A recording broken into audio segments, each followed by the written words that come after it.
우유업계와 낙농가가 올해 원유 가격을 동결하기로 했습니다. 다만 중재안에 따라 내년 8월부터 리터당 21원이 인상됩니다.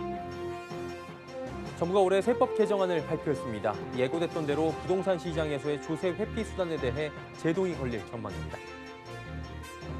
기업은행 디스커버리 펀드 피해 대책위가 기업은행과 IBK투자증권을 대상으로 고발에 나섰다는 소식 단독으로 전해드립니다. 이에 따라 기업은행의 부담감은 더욱 가중될 전망입니다. 40년째 동결된 KBS 수신료에 대한 의견이 엇갈리는 가운데 방송통신위원회가 수신료 인상 카드를 꺼내들지 관심이 집중됩니다. 센 경제라이브 시작합니다.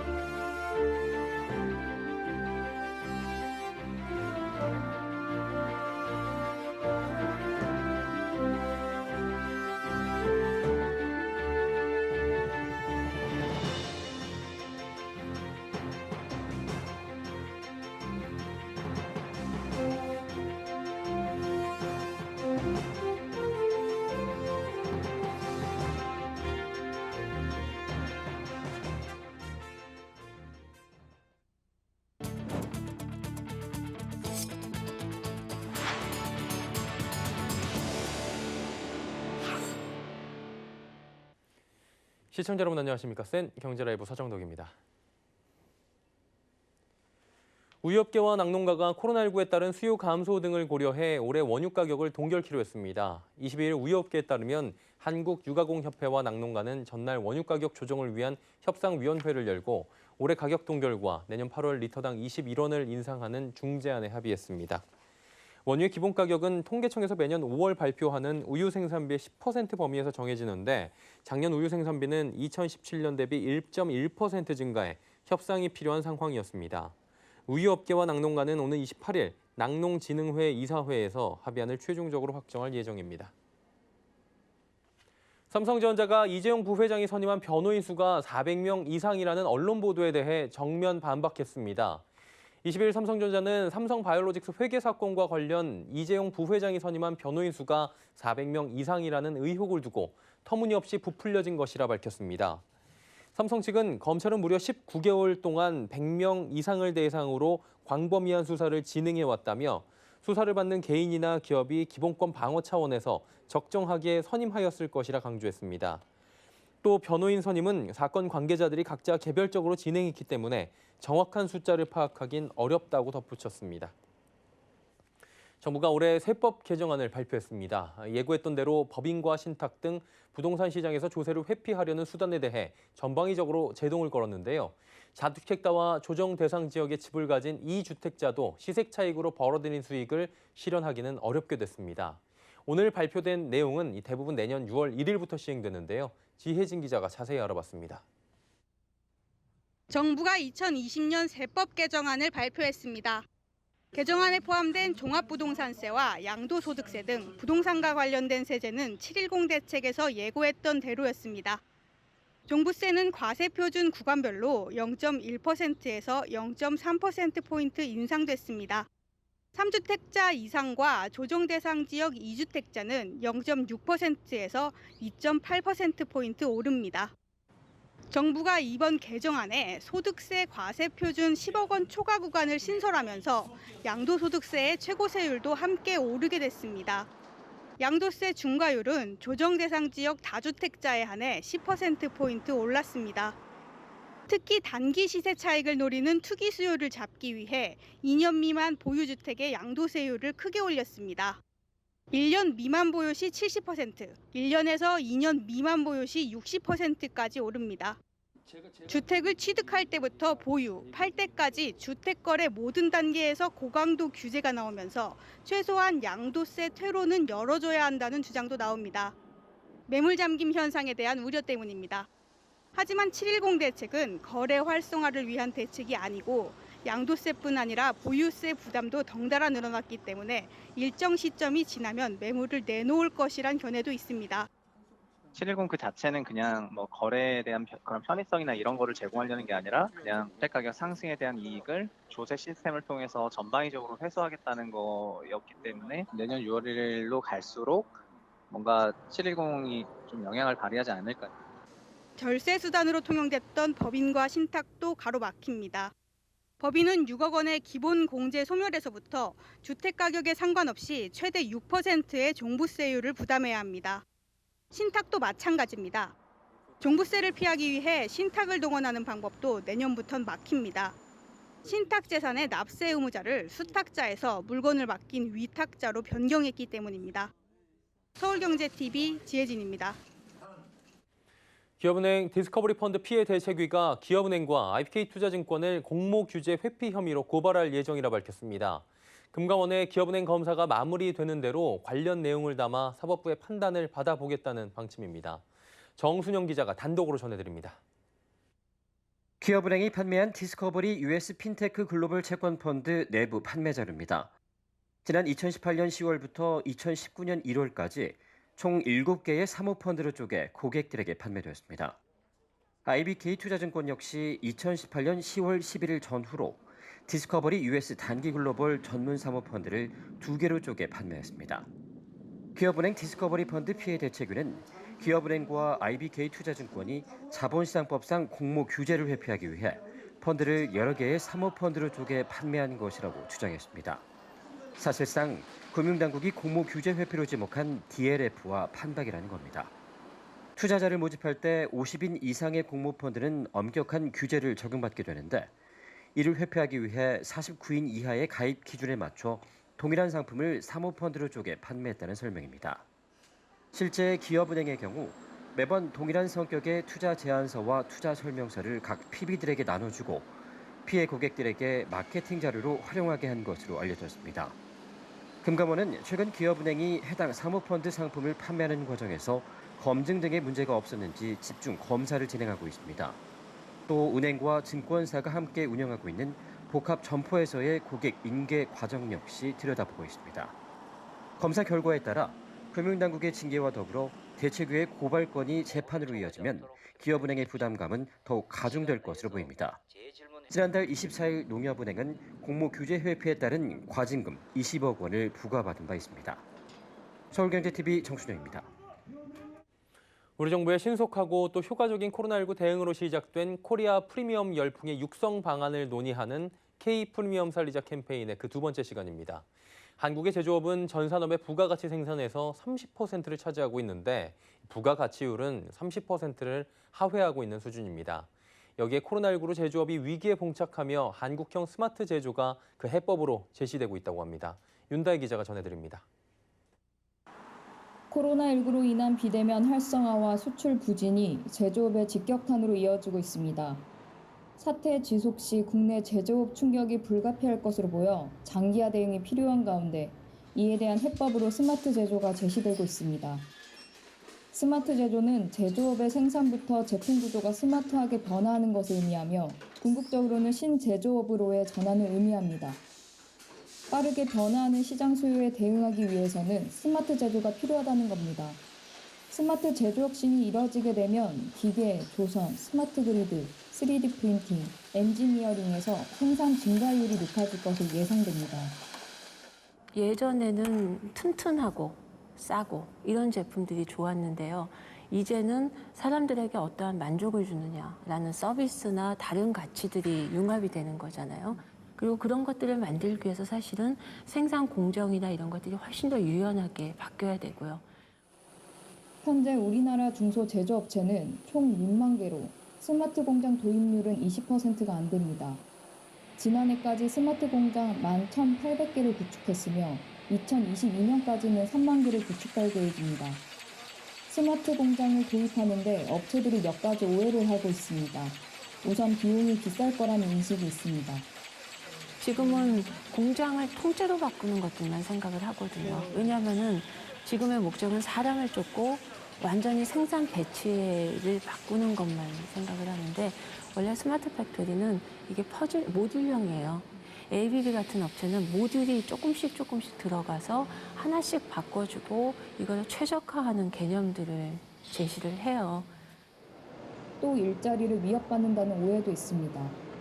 그러니까 새로운 제조업과 새로운 일자리들, 새로운 산업이 생긴다라는 것들을 얘기를 안 하고 기존에 있는 공장, 기존에 있는 기업 또는 공정, 이것만 생각하기 때문이라고 생각을 해요. 어떠한 공장이나 기업에서 그 고용이 줄어든다고 생각을 하는데 그 새로운 제조업에서 3D 프린팅이나 솔루션이나 로봇이나 이런 거를 만드는 산업을 빨리 일으켜서 그쪽에 고용을 창출해야 된다는 전략으로 대체가 돼야 되지 않나.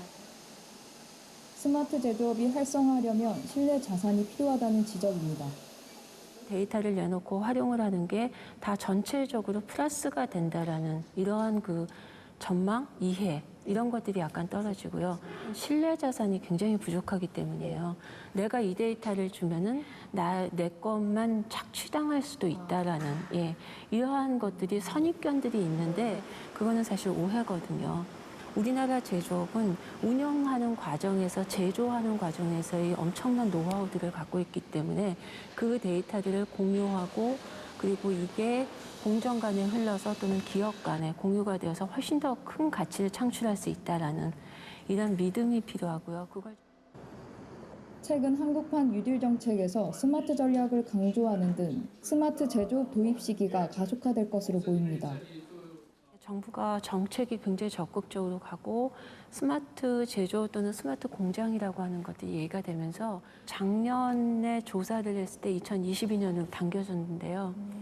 이번에 보니까 더 빨라질 것 같아요. 그러니까 이게 저희 기업들이 받아들이는 게 굉장히 그러니까 이 글로벌 경쟁에 노출이 많이 돼 있고 우리 국내에서도 경쟁이 빠르기 때문에 훨씬 빨라질 거라고 보고 있고요.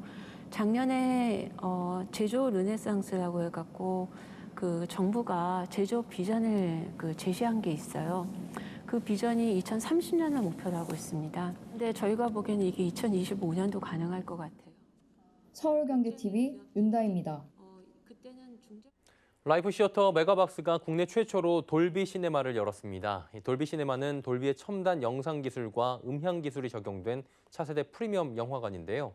진보된 영상미와 사운드를 내세운 돌비 시네마가 코로나19로 침체된 영화업계에 새로운 활력을 불어넣을지 주목받고 있습니다. 문다희 기자입니다. 라이프 시어터 메가박스와 돌비 레버러토리스가 22일 삼성동 소재 메가박스 코엑스점에 돌비 시네마를 공식 개관했습니다. 돌비 시네마는 돌비의 첨단 영상 기술과 음향 기술, 맞춤형 설계 등 총 3가지 요소가 결합된 프리미엄 영화관으로 국내에 문을 여는 것은 이번이 처음입니다. 돌비 시네마의 경우 2가지 기술로 요약을 드릴 수 있는데요. 돌비 시네마는 영상 규격인 돌비 비전 HDR, 그리고 돌비 애트모스 같은 경우에는 객체 기반의 입체 음향입니다. 돌비 시네마에는 듀얼 4K 레이저와 HDR 프로젝터 시스템의 특징인 돌비 비전을 적용해 일반 영화관 대비 밝기는 2배, 명암비는 2000대 1에서 100만 대 1로 높였습니다. 이를 통해 밝은 장면은 더 밝게, 어두운 장면은 더 어둡게 해 영화 몰입도를 높였습니다. 음향도 한층 진보했습니다.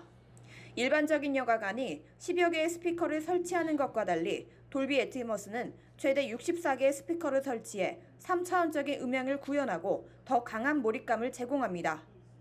자유로운 스피커 배치도 가능해 영화 창작자들은 창작 의도를 구현하는 데 수월해지고 관객은 머리 위와 등 뒤까지 영화 속 요소들의 음향을 더욱 생동감 있게 느낄 수 있습니다. 돌비 시네마 내부에는 모두 검은색 무광 패브릭을 사용해 빛의 반사를 최소화해 영화에 온전하게 몰입할 수 있도록 했습니다. 올해로 개관 20주년을 맞은 메가박스는 돌비 시네마를 시작으로 다양한 콘셉트의 프리미엄 영화관 등을 선보이며 코로나19로 침체된 영화업계에 활력을 불어넣겠다는 목표입니다. 앞으로도 서비스가 강화된 프리미엄관과 이렇게 기술 특화관을 지속해서 확대할 계획이고요. 코로나 시대가 오면서 고객들은 더욱 다양한 경험, 새로운 영화 경험을 원하기 때문에 도입을 하게 됐고, 저희의 이 프리미엄관에 대한 새로운 이 도입이 그 영화 시장에 좀 활력이 되는 계기가 됐으면 하는 바람으로. 메가박스와 돌비는 이번 코엑스 1호점을 시작으로 오는 9월 안성 스타필드와 11월 남양주 현대 프리미엄 아울렛에 돌비 시네마 2, 3호점을 개관하고 앞으로도 지속적인 협업을 통해 전국 메가박스 주요 지점에 돌비 시네마를 선보인다는 방침입니다. 서울경제TV 문다입니다.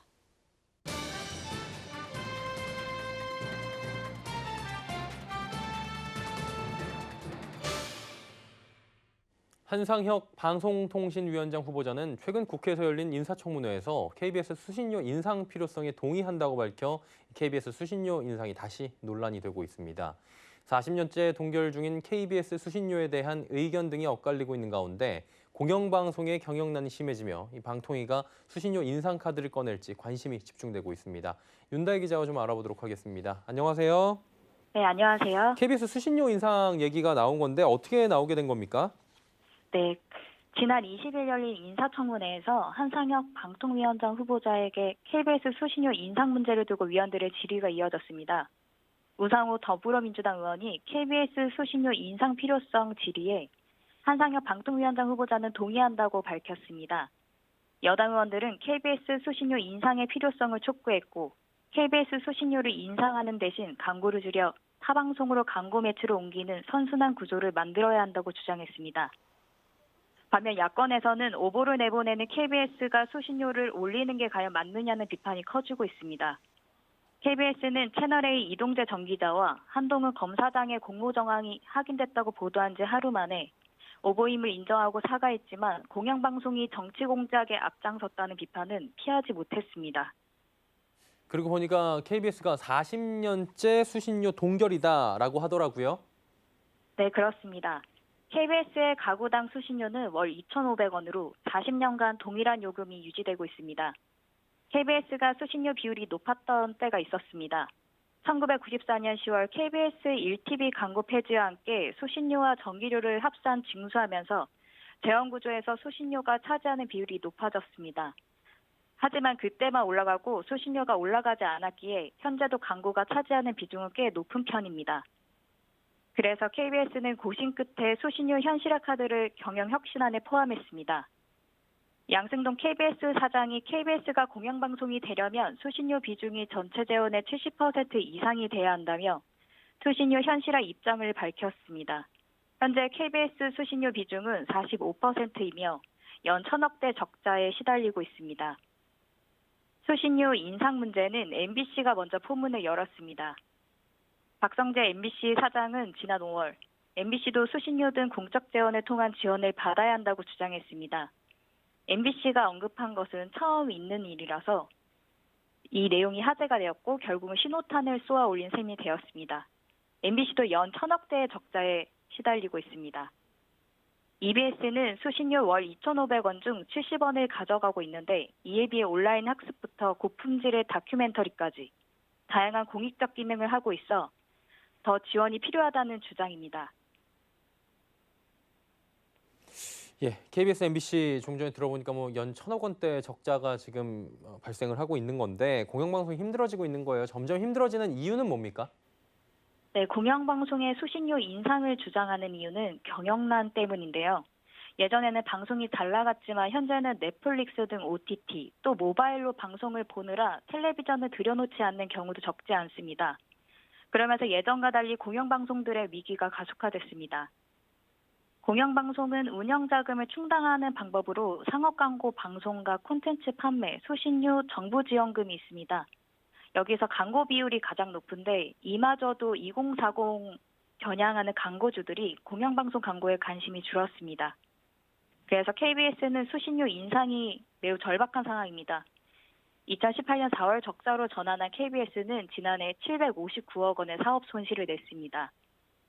이같이 공영방송 세 곳이 수신료 현실화를 주장하고 한상혁 방통위원장이 수신료 인상에 동의했지만 수신료가 인상되면 국민들은 조세 부담이 높아질 수밖에 없어 쉽지 않을 것으로 보입니다. 현재 KBS 수신료는 사실상 강제로 징수되고 있기 때문입니다. 이에 수신료 자체에 대해서도 부정적인 의견이 많습니다. 지난달 공영방송 수신료와 관련해 인하 또는 폐지해야 한다는 응답이 60%인 반면 인상해야 한다는 응답은 고작 6%였습니다. 또 인터넷 카페 등에서는 시청자들의 KBS 수신료 인하, 해지 의견 등을 쉽게 찾아볼 수 있습니다. 시청자들은 수신료는 국민의 선택에 따라서 선택할 수 있도록 하면 가능하지 않을까.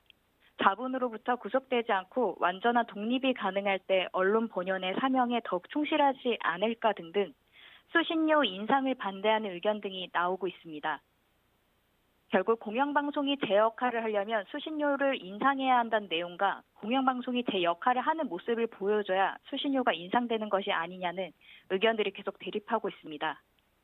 수신료 인상은 결과적으로 국민들한테 조세 부담이 높아지는 것이므로 수신료를 인상할 만큼 공영방송이 국민들에게 편익을 주고 있는지가 중요하고 설득력 있는 청사진을 내놓지 않는 이상 사회적 합의를 이루기가 어렵다는 얘기가 나옵니다.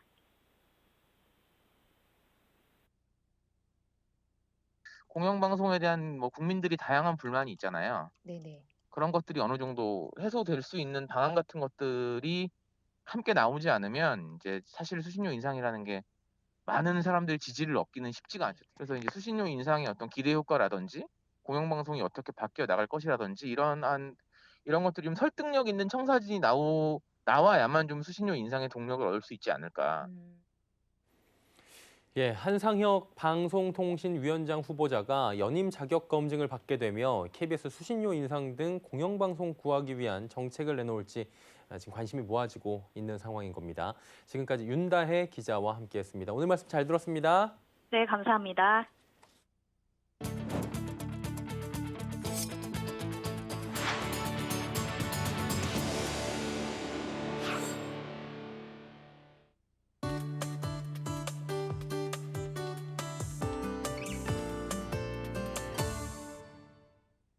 미세먼지는 은밀한 살인자라는 별명을 갖고 있는데 또 보이지 않는 살인자라고 불리는 물질이 있다고 합니다. 바로 오존이죠.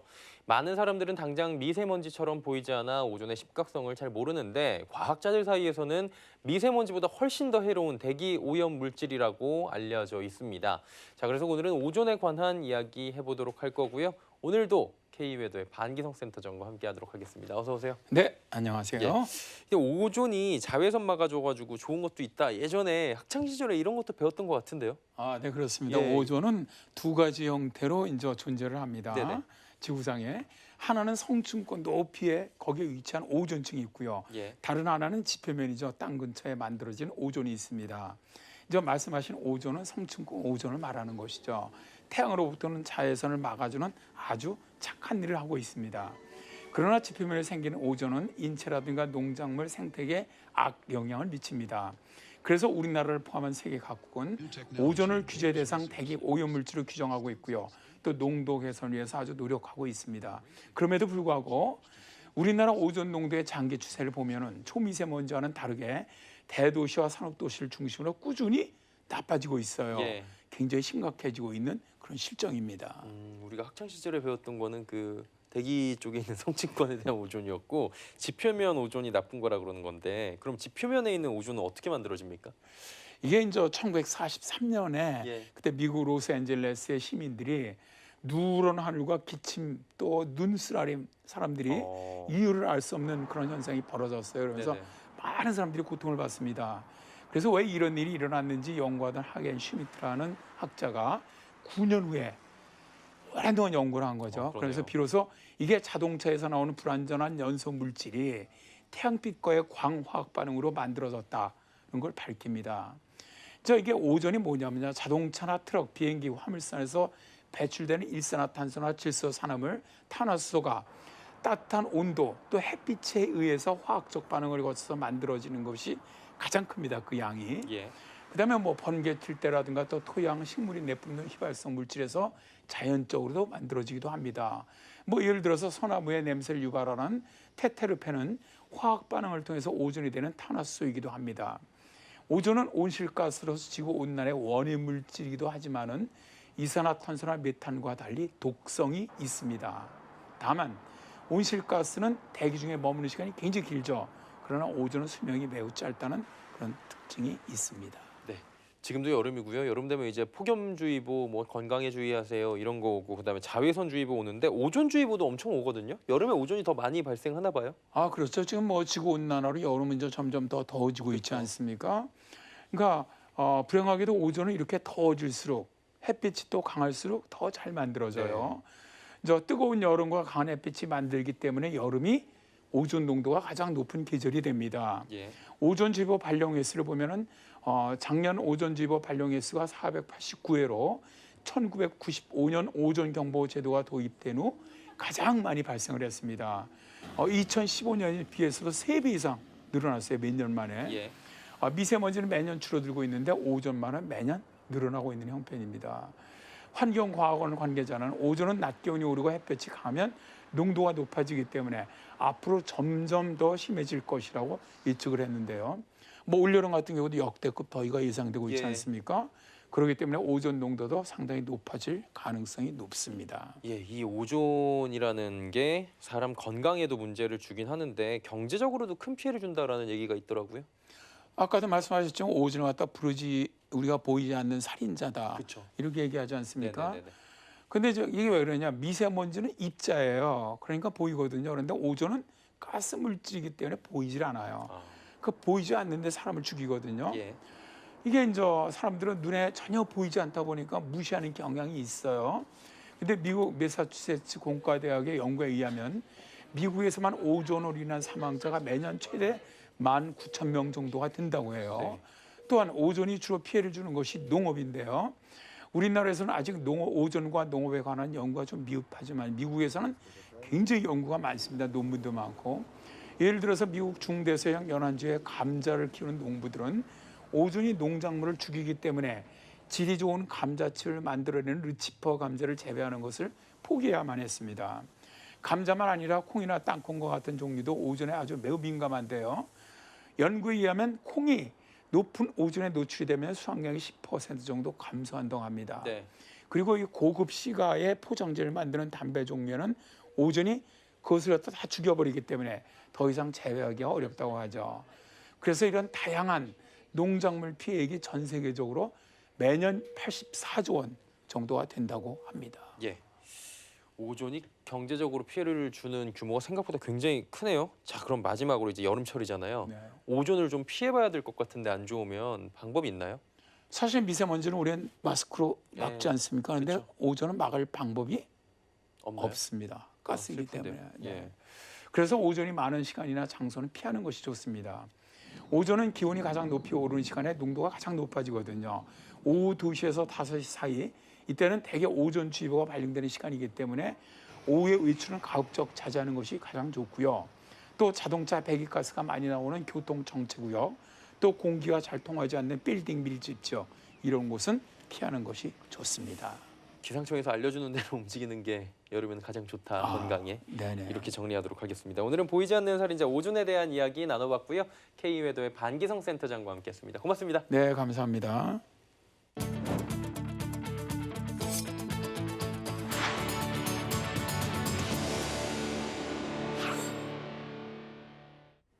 센 경제 라이브 마칩니다. 함께해 주신 여러분 고맙습니다.